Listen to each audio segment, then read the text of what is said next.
Well, it's been quite a year for Failing Daily. From beginning of the year, hitting the road for 7 or 8 weeks, visiting leaders all over the country, interviewing CEOs, talking to all my folks. It's been quite a journey. And it seems like this little experiment has turned from nothing into a little bit of a platform to have discussions about leadership and GovCon and everything. It's been great. So I wanted to celebrate by putting together some highlights from this year. So this is me introducing you to a dozen of my favorite CEOs and a lot of the great nuggets from the entire year. Enjoy. This is actually one reason why I love your podcast. The number one factor, according to this book, Black Box Thinking, with all this research, for how successful someone is in business and in life is their relationship to failure. Really? Yeah, like I have a healthy relationship to failure, so I must be doing good. I know, but I mean, you could kind of get it if you've got a weak relationship to failure, like you allow failure to stop you, then you're just not going to be as successful. If you have a strong relationship to failure, you and I have failed so many times that, I don't know, maybe we're numb to it, but it's like you get back on that horse again, you're just much more likely to be successful. I like to get things done. I'm a critical path kind of person. I feel like I see the critical path and I know what to do to get to it and don't get in my way. And if you're trying to block my critical path, I'm going to want you out of the way. And but just having some tactical patience, which I feel like I've done a much better job here at NTS is, some of these times where I'm frustrated or, I'm questioning something. So I'm like, no, I'm just going to sit on it and not going to get all hot and bothered. And, we'll figure it out. All right. Can I take that one? Tactical patience. What I found was most people want to excel. Most people, as a result of wanting to excel, fear failure. And so very early on, I quit using that word. And we reviewed everything we did to create a culture of pursuit of excellence, right? So everything we did was about how do we get that one bit better? How do we refine it? I called it polishing the diamond. A young person, military or commercial, wants to be the best. They want to be acknowledged for their work and they want to be that one bit better. So how do we polish the diamond? And that kind of became the mantra. You got any advice or kind of calls to action for folks? Like these are the things you should think about? I think the first part is really know what you're committing to. Really understand, what the startup life really brings.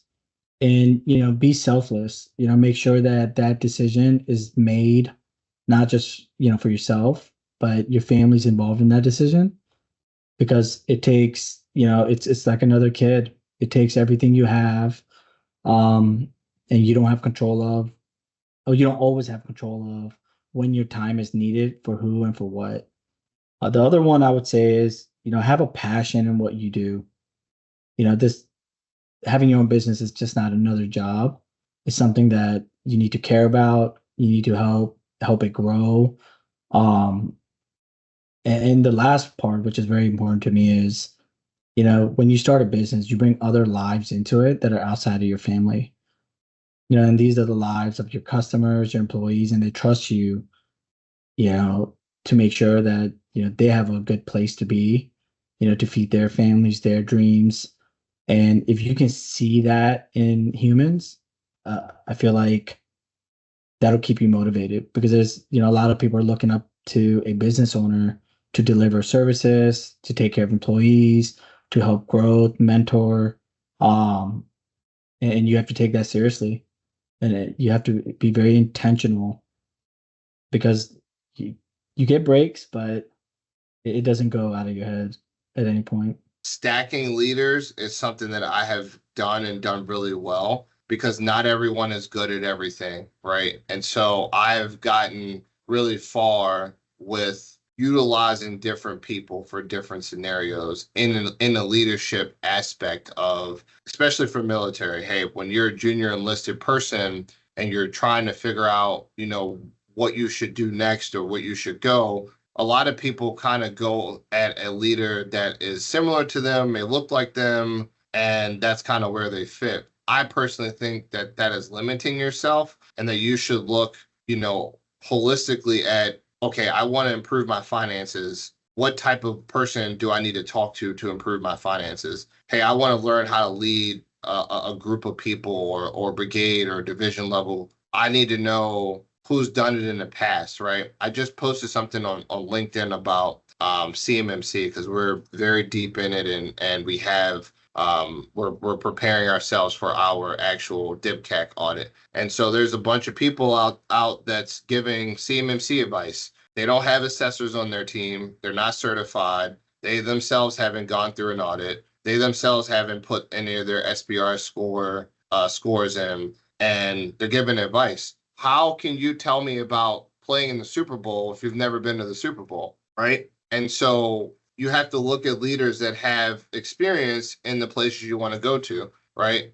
More of a question about, you know, motivation and focus, and particularly how do you stay motivated and focused during tough times? I guess the easy answer would be like the routine, right? I mean, I definitely am a person who, Air Force kid, so I grew up with checklists, you know what I mean? So, so I definitely am a believer that having a routine, at least, that doesn't mean every day I can't change, but what I'm getting at is having certain things that I try to make sure that I do every day. Like every day I go through what I need for the day, the week, and the month for task lists, things like that.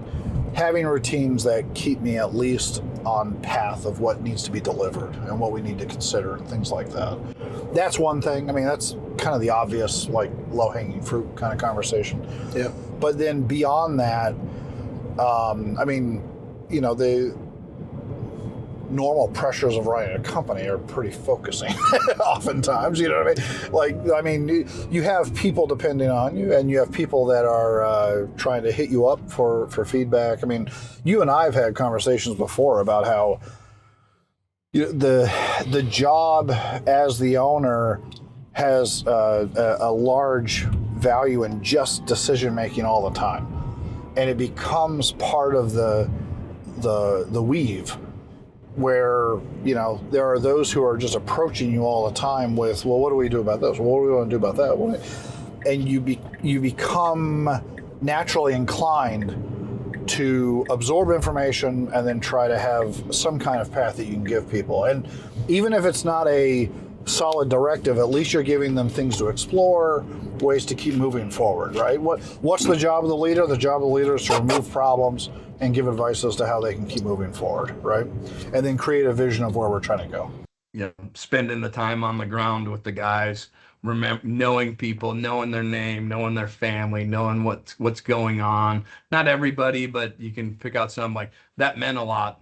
Other companies were paying a lot more for certain things, and we had no issues with retention or being able to fill our slots, because I think we gave them a little more personal connection. We were much more flexible with them with rotations. I mean, it was that touch. It was a personal touch. You guys remember that stuff.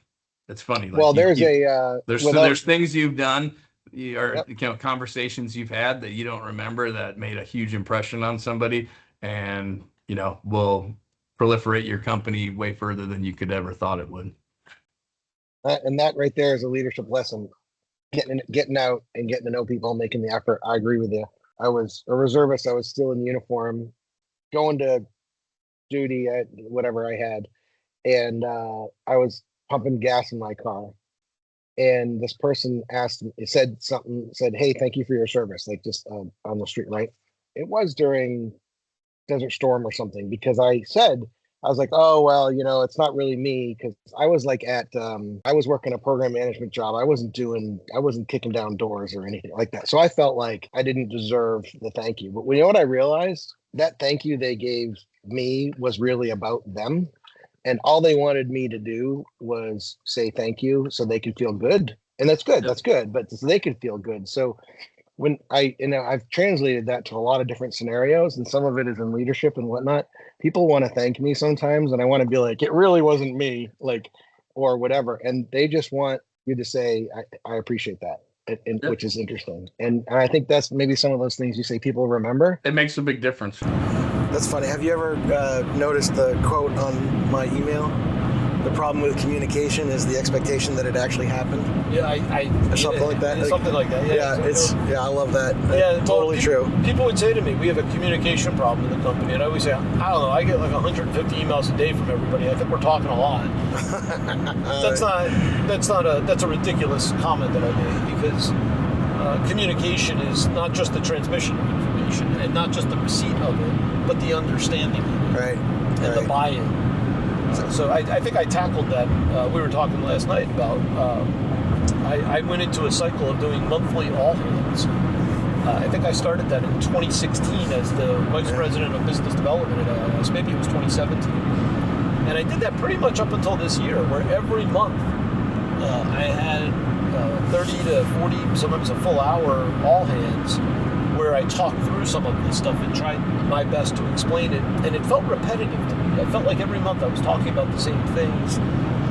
We've recently pulled that back to quarterly, but I realized that I think that helped. I think it created that repetition.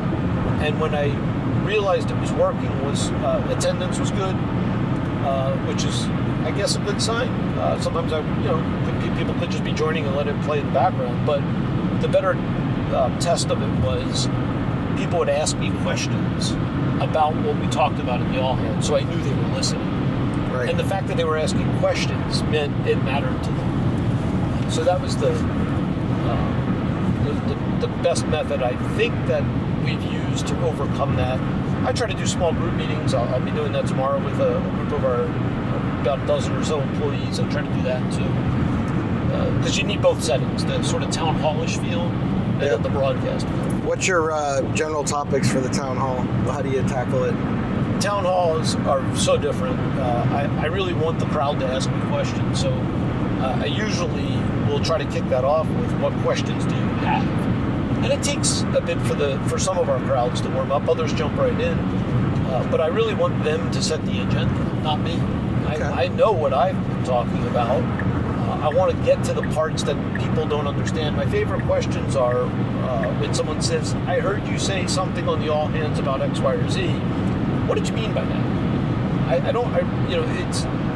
It's not an insult that you didn't understand what I said. No, it's a compliment that they heard the thing enough to ask about it, yeah.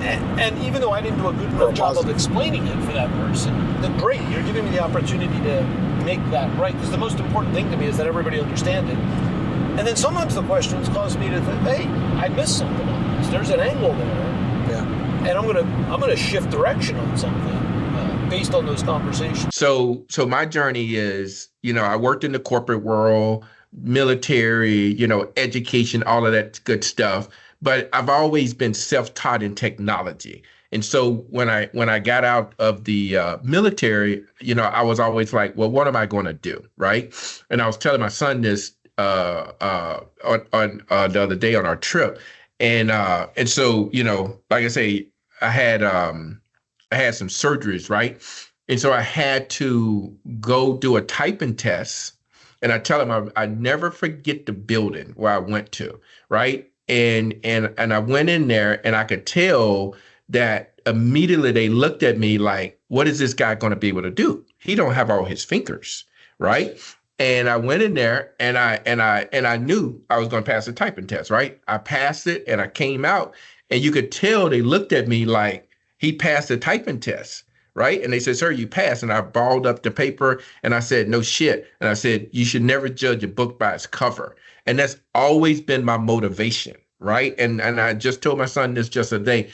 It like sticks with me. That's my compelling motivation for every single day I get up, because sometimes we look at people and we're like, what can they really do, right? So that really helped start my entrepreneurial journey. Writing something down, journaling about something, getting up early in the morning. I do my devotional in the morning, and then I do some writing in the morning, and I reflect. And when you get home at the end of the day, everybody's beat. And so it's easier to reflect at the end of the day, but do I want to get my journal out and write? And so I typically do that in the morning. And then I try to do it at the end of the week. And I look back at my notes and I try to think about what are some nuggets that I learned this week. And also there's a lot of follow-up. And, if you're in any business development role, you learn that, business development is all follow-up. It is all follow-up. Getting that initial meeting is worthless if you don't follow up. And so taking notes and slowing down and understanding, kind of what did I hear today or yesterday, but it slows me down and forces me to think. And so that's been good for me spiritually. That's been good for me as a leader. That's been good for me as a husband and a father, is to purposely slow down. And we're hiring people, especially in the early days, when we're hiring people, one of the things that would freak people out is they get here and they go, hey, where is our employee manual? Where's our employee handbook? We don't have one. We need to create one. Well, how do you do that? I don't know. We got to go figure it out. We had a contract that we had people in Afghanistan and Kuwait and Germany, and we had to get rental houses and rental cars. And, somebody asked me, well, how are we going to do that? And I'm like, we got to go figure it out. And so the curiosity piece of that is trying to figure things out. And, now we just chat GPT everything, Bill, but it's more than that. It's figuring things out in real time. And that's where, again, you fail a lot when you're trying to figure things out on your own, but you've just somebody's got to go start. And I think once you start and you start figuring things out and you look back and it's like, okay, now I have that experience, I can go do something else. But yeah, you have a lot of people, it's like the utility guys all standing over a hole, looking at the one guy in the hole digging. I think that, you don't want a team of all those people standing outside the hole. You want them all to have a shovel. Yep. And I think that's key in trying to be successful. And especially an industry that's as hard and as complex as our industry is. You're going to end up in my end of year video, core value as curiosity. That's awesome. I think that's a miss on my part. I don't have that specifically as a core value, just that word. I think that's awesome. Good for you. I had a mentor of mine a long time ago ask me a question. And at the time, it really didn't sink in, but it's applied to everything since. And at the start of a mission, he just sat me down, he looked at me in the eye and he goes, hey, look, describe how this ends. That was it. But if you think about that task to anything we do, whether it's education or sports or business, describe how this ends. If you can do that, if you can see and describe how it ends, you can empower your people, you can resource your people, you can organize for task, you can ensure effectiveness, et cetera, et cetera, et cetera. Do you have a formal mentorship program? And if you do or don't, how do you make it? Because mentorship is really an organic thing. It is when it's done well. How do you have a formal program? We do not have a formal program. Okay. Does it happen? Yes. So I told you on Friday. So how does it happen? So when I talk to people and I offer myself up to them if they want, and if they want to spend an hour, and I try to get it out at least once a month, I have probably 10 to 12 people and some are not in DDC, some are in industry, where I basically will take an hour to sit and talk to them and kind of answer any questions, tell them what's going on in the world. And I tell them that you should have as many mentors as you can get. Because we talked about this the other day. I love it. Yeah. At the end of the day, a lot of people think you have to have like this 1 3-star that's your mentor or something, and I don't think that's how it works. It's not. It's taking all the exposure that they give you and just analyzing it and adapting it to what you're experiencing. And I don't think you can have enough mentors. And you just take the pieces that you think make the most sense for what you're trying to put it together. Yeah. So do you do anything so you talked about, I'm going to ask you about people mentoring you in a second, but you mentoring people, do you encourage somehow folks that work for you or in your organization to mentor others? I guess that's a good point to bring up, that I probably haven't done that specific thing in recent years. I've more focused on mentoring other people, but now that you bring that up, that's a gap. That's something I need to fix, because I know in my personal growth, becoming mentors to other people helped me grow. So if I want to mentor other people, if I'm not telling them to go mentor other people, I'm taking that away from them as something that can help them grow. You can grow just by mentoring people. Absolutely. What's that? Some saying that you don't really know something until, like, not teach it but do it.